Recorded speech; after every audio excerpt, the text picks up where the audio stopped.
கேள்வி பார்வையாளர் வணக்கம். இந்த நேர்காணலில் நாம் சந்திக்க இருக்கும் சிறப்பு விருந்தினர் தமிழ்நாடு சமதர்ம கட்சியின் தலைவர் தங்கப்பாண்டியன் அவர்கள். சார் வணக்கம். வணக்கம். தமிழ்நாடே இன்னைக்கு பரபரப்பாக பேசிக்கொண்டிருக்க செய்தி, பாஜக அதிமுக கூட்டணி, அதாவது 2026 தேர்தலில் எதிரொலிக்க போன்ற மாதிரியான ஒரு கருத்தை வச்சு தொடர் பேசுபொருளை நிகழ்த்தி கொண்டே இருக்கிறாங்க. நேற்றைய தினம் கூட எடப்பாடி பழனிசாமி அவர்கள் கூட அமித்ஷாவை சந்திச்சிருந்தாங்க.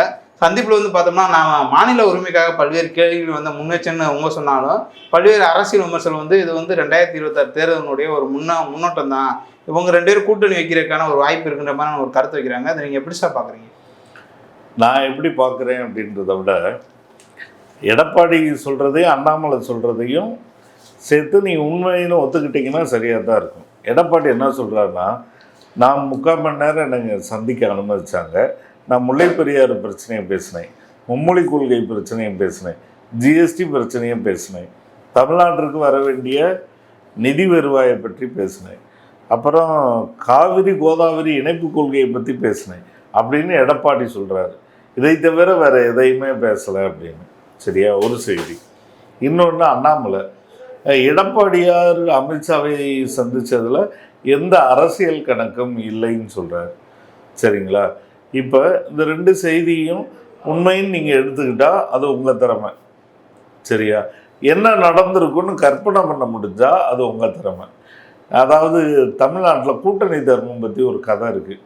பாஜக ஆட்சிக்கு வந்ததுலேருந்து கூட்டணி தர்மம்னா என்ன அப்படின்னா, பழைய காலத்தில் இந்த வரி கட்டாதவங்க கதவு பிடுங்க வாங்கிருக்கீங்களா, அது போய் ஈட்டி தண்டர்கள், ஈட்டி வச்சுருக்க 2 தண்டத்தை அனுப்புவாங்க. அவங்க போய் வரி கட்டலைன்னா கதவை பிடிங்கிட்டு வந்துடுவாங்க.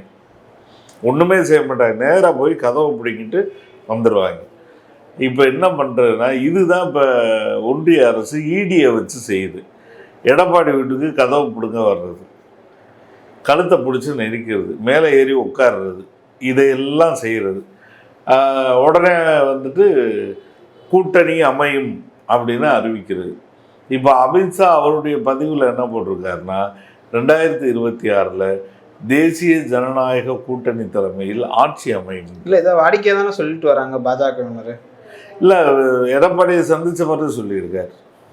சரியா? அப்போ எங்கள் தலைமையில் ஆட்சி அமையும்னு சொல்லியிருக்கார். இதில் கொடுமை என்னென்னா, எடப்பாடி வந்தோடனே சத்தியமாக இல்லை, எங்கள் அம்மா சத்தியமாக இல்லைன்றார்.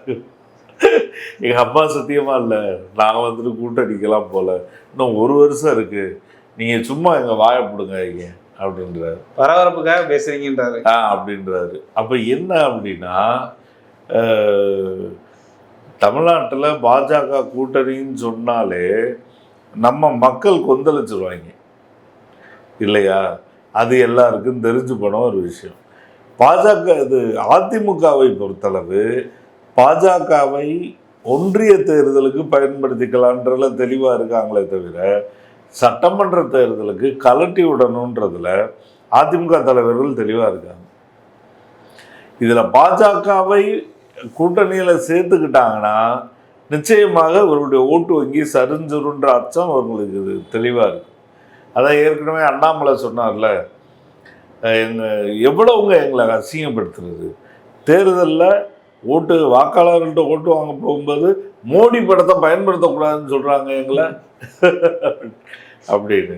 அப்போ அந்த அளவுக்கு அடி வாங்கியிருக்காங்க. மோடி படத்தை பயன்படுத்தாமல் தான் பாஜகவை பிரச்சாரம் செய்யணும்னு அதிமுக கண்டிஷன் போடுற அளவு தான் தமிழ்நாட்டு நிலவரம் இருக்குது. அப்போ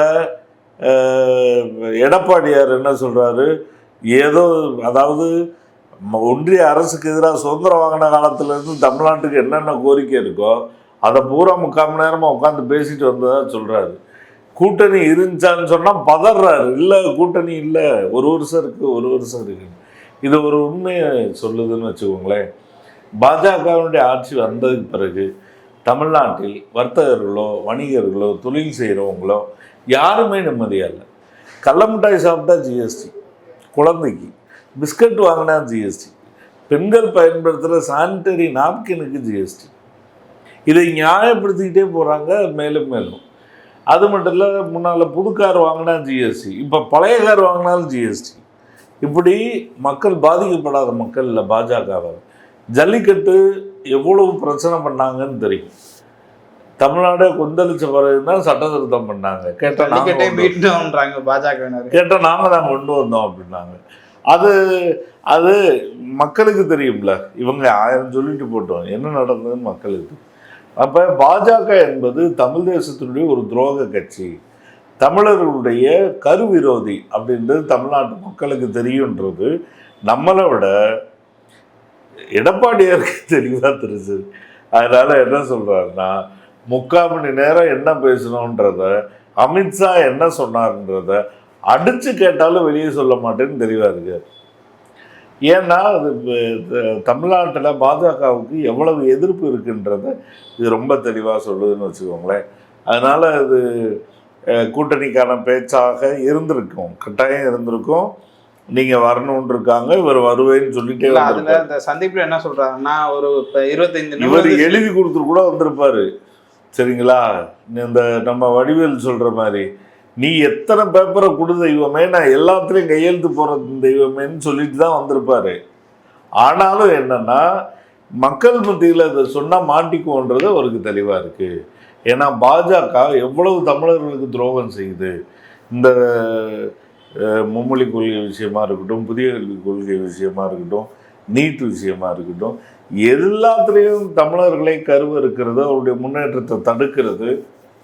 இவன் ஆங்கிலம் படிக்கிறத அட்வான்டேஜாக வச்சு இன்னைக்கு உலகம் பூரா போயிருக்கான்னு சொல்லி ஆங்கிலம் தமிழை அழித்து இந்தியை கொண்டு வரணும்னு ட்ரை பண்ணுறது, இப்படி பல்வேறு விஷயங்களில் தமிழர்களுடைய கருவிரோதியாக பாஜக இருக்கு.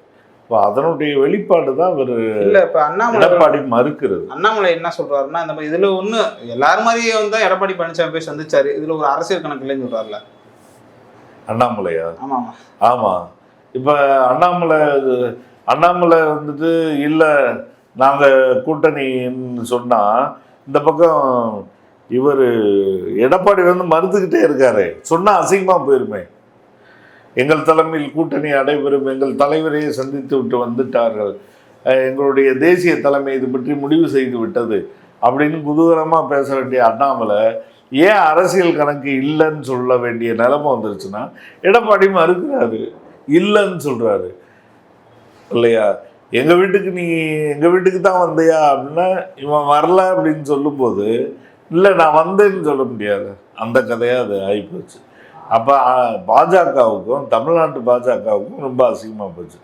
அது மட்டும் இல்லை, போன மாதம் தான் ஜெயக்குமார் பேசினார், இது அண்ணாமலை ஒழுங்காக நாவடக்கமாக பேசணும், ஒழுங்காக பேசணும், இங்கே இருக்கிற லீடர்ஸை இழிவுபடுத்தி பேசக்கூடாது அப்படின்னு. அது மட்டும் இல்லை, இங்கே இவங்களுக்கு இருக்கிற பெரிய ஒரு சிக்கல் என்னென்னா, அவங்க கூட்டணி இருக்குன்னு சொன்னால் அண்ணாமலை உடனே ஃபோனை போட்டு எல்லாரும் கிளப்பி கமலாலயம் வாங்கணுவார். அண்ணாமலையுடைய அட்ராசிட்டி தாங்க முடியாமல் தான் இவங்க இல்லைன்றது உடனே. ஏன்னா இவர் மாளிகைக்கு போக மாட்டார், அதிமுகவுடைய மாளிகைக்கு போக மாட்டார். இவர் கமலாலயம் கிளம்பி வாங்க எல்லா பேரும், உங்கள்கிட்டலாம் பேச வேண்டியிருக்குன்னுவார். ஒரே படத்தை போடுவார், பில்டப் போடுவார், பேட்டி கொடுப்பார். இவங்களால தாங்க முடியாது. நீ ஏப்பா நீ நோட்டாவோட போட்டி போடுற கேண்டிடேட்டு இல்லையா பாஜக, நீ எங்களை போட்டு படுத்துகிற பாடு பெரிய பாடாக இருக்கே அப்படின்றனாலேயே இவர்கள் மறுத்திருக்கிறாங்க.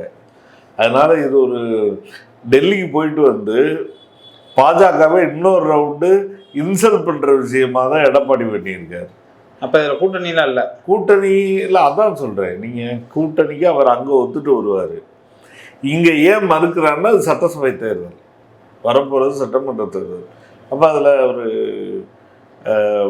மறுக்கிறதுக்கான இதுதான் அதில் இருக்குது. அவருக்கு அதை ஒத்துக்கிட்டா அங்கே அடி வாங்கணும். இல்லை, இப்போ தமிழ்நாடு முதலமைச்சராக இருக்கக்கூடிய ஸ்டாலின் அவர்கள் வந்து கிட்டத்தட்ட 200 தொகுதிகள் நாங்கள் வந்து வெல்வோன்னு சொல்லியிருக்காங்க திமுக கூட்டணி வந்து. அப்படி இருக்கக்கூடிய சூழலில் அதிமுக வந்து ஒரு வலுவான கூட்டணி அமைக்கக்கூடிய நேரத்தில் இருக்காங்க, இக்கட்டான சூழலில் இருக்காங்க. இப்போ பாஜகவோட போகிறதானா அந்த கட்சிக்கு சரியாக இருக்குன்னு அவங்க தொண்டர்லாம் நினைப்பாங்க. பாஜகவோடு போகிறது என்பது ஓட்டர்ஸினுடைய மனநிலையை பாதிச்சிடும். இப்போ அவங்க விஜய் கூட ட்ரை பண்ணுறதுல ஏதோ பிரயோஜனம் இருக்குது. விஜய் கூட முயற்சி பண்ணுறதோ, வேறு மற்ற கட்சிகளை திமுக கூட்டணியில் இருக்கக்கூடிய இடதுசாரிகளையோ விடுதலை சிறுத்தைகளையோ ஈர்க்க பார்க்குறது, பாமக தேமுதிகவை இணைக்க பார்க்கறது, இதனால் உங்களுக்கு நிச்சயமான பலன் கிடைக்கும். ஆனால் பாஜகவை அறிவிச்சாங்கன்னா மொத்தத்துக்கு எல்லாமே ஆட்டக்கலையும். இதில் என்ன ஒரு சிக்கல் அப்படின்னா, இந்த பாஜக நின்றுக்கிட்டு இந்த சின்ன வயசில் நம்ம ஊரில் ஒரு பழமொழி சொல்லுவாங்க, ஒரு கொண்டைக்காரி ஊரை எல்லாம் வம்பிழுப்பா, அது என்ன அப்படின்னு பழமொழி சொல்லுவாங்க. தீக்குச்சி அப்படின்னு சொல்லுவோம். அந்த மாதிரி தீக்குச்சி தான் இந்த பாஜக. ஏன்னா இப்போ இவங்க தேமுதிக, பாமக, விஜய் எல்லாத்தையும் இப்போ எடப்பாடி ஒரு அலையன்ஸுக்குள்ளே கொண்டு வர முடிஞ்சா அது ஒரு நல்ல போட்டியாக மாறும்னு வச்சுக்கோங்களேன். ஆனால் அந்த போட்டிக்கு இந்த தீக்குச்சி விடாது, இந்த கொண்டைக்காரி விட மாட்டான். எல்லா பக்கமும் போய் ஏன் தலைமையில் தான் கூட்டணி பேச்சுவார்த்தை, எங்ககிட்ட முதல்ல வாங்க, என்னை விட்டு போனால் கதவை பிடுங்குவோம், உங்கள் வீட்டு கதவை பிடுங்குவோம், உங்கள் வீட்டு கதவை பிடுங்குவோம், ஈட்டி தண்டால்காரங்களை அனுப்புவோம் அப்படின்னு சொல்லுவாங்க. அப்போ இந்த ஈட்டி தண்டால்காரங்க இருக்காங்க இல்லையா, அவங்கள வச்சு இந்த எல்லா வேலையும் பார்க்குறாங்க. சரிங்களா? அப்போ பாமக விட்டு கதவை பிடுங்க போகிறேன்னு சொல்லுவாங்க. ரைட்டா? அன்புமணி ஜூட்டாயிருவார். ஏற்கனவே ஒரு பிரச்சனையில் இருக்குது. அப்புறம் இவர் தேமுதிக அங்கே கதவு பிடுங்க போகிறேன்னு போவாங்க. அப்புறம் விஜய கதவு பிடுங்க போகிறேன்னு போவாங்க. இப்போ இது எல்லாம் இருக்கிறனால இந்த கூட்டணியை சிதைப்பதை பாஜகவே பார்த்துக்கும். அப்போ இது திமுகவுடைய வேலையை சுலபமாக்குற விஷயம். திமுக கூட்டணியை பொறுத்தளவு சலசலப்பே இல்லாமல் வலுவாக இருக்காங்க. அது மட்டும் இல்லை, இந்த பாஜக எதிர்ப்பில் அவர்கள் காட்டுற உறுதி மக்கள்கிட்ட இந்த நம்பிக்கையை பெற்று கொடுத்தது. ஒன்றும் இல்லை, அவங்கள எல்லா பக்கமும் தமிழர்களுக்கு எதிராக கோல் அடிக்கிறாங்க. இப்போ நிர்மலா சீதாராமன் கோவைக்கு வந்தாங்க. அந்த பேக்கரிக்காரர் என்ன கேட்டார், என்ன சொன்னார், ஆமாம் அந்த மாதிரிலாம் சொல்கிறாங்க, அதை சீர்திருத்தி கொடுங்க, அவரை கூப்பிட்டு மிரட்டி மன்னிப்பு கேட்க. மண்ணுக்கு வரி இல்லை, உள்ள இருக்க ஜாமுக்கு வரி சொன்னீங்கன்னா நீங்கள் கோயம்புத்தூர் முழுக்க வணிகர்களும் தொழில் அதிபர்களும் இருக்கக்கூடிய பகுதி. கிட்டத்தட்ட 70 ஆண்டுகளாக தமிழ்நாடு அரசு தன்னுடைய பணத்தை கொடுத்து நிதியை போட்டு கட்டமைப்பை எழுப்பி தொழில் வளர்ச்சியை ஊக்குவிச்சு ஒரு கட்டி எழுப்பி ஒரு தொழில் நகரம் அதனுடைய வளங்களை குறுக்கு வழியில் கொள்ளையடிக்கிறதுக்கு அவங்க பல முறை பிளான் பண்ணுறாங்க. ஏற்கனவே கோயம்புத்தூர் யூனியன் பிரதேசமாக அறிவிக்கணும்னு பாஜக பேசிச்சு. தமிழ்நாட்டை 3 துண்டமாக போடணும்னு பாஜக அறிவிச்சிச்சு. அப்போ இவர்கள் இப்போ தமிழ்நாட்டை இப்படி கூறு போட்டு இதை எப்படியா சாப்பிட்றணும். சென்னை ஒரு பக்கம் சாப்பிட்றது தனியாக, ஒரு பக்கம் கோயம்புத்தூர் யூனியன் பிரதேசம்னா அங்கே யாருடைய டைரக்ட் ஆட்சி வரும், ஒன்றியத்தினுடைய நேரடி ஆட்சி வரும். அப்போ நாம் தமிழர்களுடைய அரசு வரி பணம் உழைப்பு ஒட்டுமொத்தத்தில் நாம் சில தொழில் நகரங்களை உருவாக்கியிருக்கிறோம், நம்முடைய மொழியை காப்பாற்றிருக்கிறோம், ஆங்கிலத்தில் பிள்ளைகளை எக்ஸ்பர்ட் ஆக்கியிருக்கிறோம். அதன் மூலமாக அவன் உலகளவிலான அறிவு சாளரங்களை திறந்து அவன் பெரிய எல்லா துறையிலும் எக்ஸ்பர்ட்டாக போயிருக்கிறான். இதையெல்லாம் 70 ஆண்டுகளாக முன்கணித்து ஒரு பக்கம் வரலாற்று உணர்ச்சியும் பண்பாட்டு உணர்ச்சியும் வர்ற அளவில் தாய்மொழி கல்வி, இன்னொரு பக்கம் உலக அளவில் அறிவுக்கான சாளரமாக இருக்கக்கூடிய ஆங்கிலம், இந்த 2 மொழிகளில் இவங்களுக்கு எல்லாமே கொடுத்து இந்த தொழில் நகரங்களையெல்லாம் வளர்த்து எல்லாத்தையும் உருவாக்கி வச்சா, அங்கே இருக்கக்கூடிய ஒரு வணிகர் ஒரு வரியை பற்றி ஒரு கேள்வி கேட்டால் அவரை நீங்கள் எவ்வளோ இழிவாக நடத்துவீங்கன்னா அந்த வணிகர் சமூகம் அதில் வெளிப்படையுது. அது மட்டும் இல்லை, தமிழ்நாட்டினுடைய வணிகர் சமுதாயம் எவ்வளோ கஷ்டப்படுறாங்கன்னு நெருக்கடியில் இருக்காங்கன்னு தெரியும். அவங்களுக்கு தமிழர்களை பற்றியே தெரியாது. என்னென்னா, இங்கே நமக்கு ஒரு வணிக கம்யூனிட்டி இருக்குது, பெரிய கம்யூனிட்டி இருக்குது, நமக்கு தெரியும் எல்லாரும். அவங்க எப்படின்னா எவ்வளவு சிக்கனமாக இருப்பாங்க அப்படின்னா, வெள்ளை பேப்பர் கூட காசு கொடுத்து வாங்க மாட்டாங்க. கணக்கு எழுதுறதுக்கு வெள்ளை பேப்பர் கூட காசு கொடுத்து வாங்க மாட்டாங்க.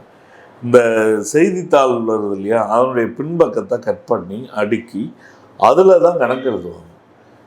சரிங்களா? அப்படி ஒவ்வொரு பைசாவாக அவர்கள் சேமித்த உழைப்பு எல்லாத்தையும் செஞ்சு ஒரு தொழில் வர்த்தகத்தை உருவாக்கி இன்னைக்கு வந்திருக்காங்கன்னா, அவர்களை முழுக்க அந்த தொழிலே சிதைச்சு இந்த சிறு வணிகத்தையே ஒழிச்சு அவங்கள பூரா ஓட விடுற அளவில் ஜிஎஸ்டியை விதித்து தொழில் பண்ண முடியாமல் 100 சிரமங்கள் பெறாங்க. நூற்றுக்கணக்கான பேர் தொழிலை விட்டு போயிருக்காங்க, தற்கொலை பண்ணியிருக்காங்க. அப்போ இது எல்லாத்தையும் செய்தது பாஜக என்பது எல்லாருக்கும் தெரிஞ்ச விஷயமா இருக்குது. அதனால் பாஜகவோடு போனால்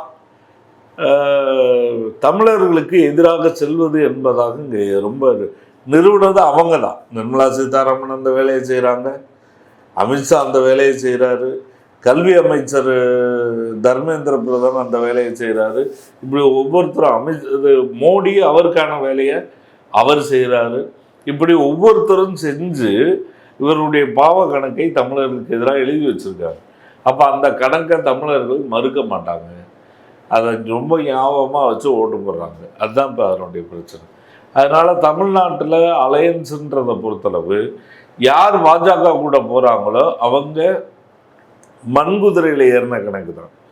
அதை விட்டுட்டு நடக்கக்கூடிய முயற்சிகள் தான் இங்கே தமிழ்நாட்டுக்கு அரசியலுக்கு சாத்தியம் அப்படின்ற முயற்சிகள் தான் இங்கே நடந்துக்கிட்டு. அப்போ இந்த மனநிலையில் இருந்தால் எடப்பாடி நானவன் இல்லைன்றார்.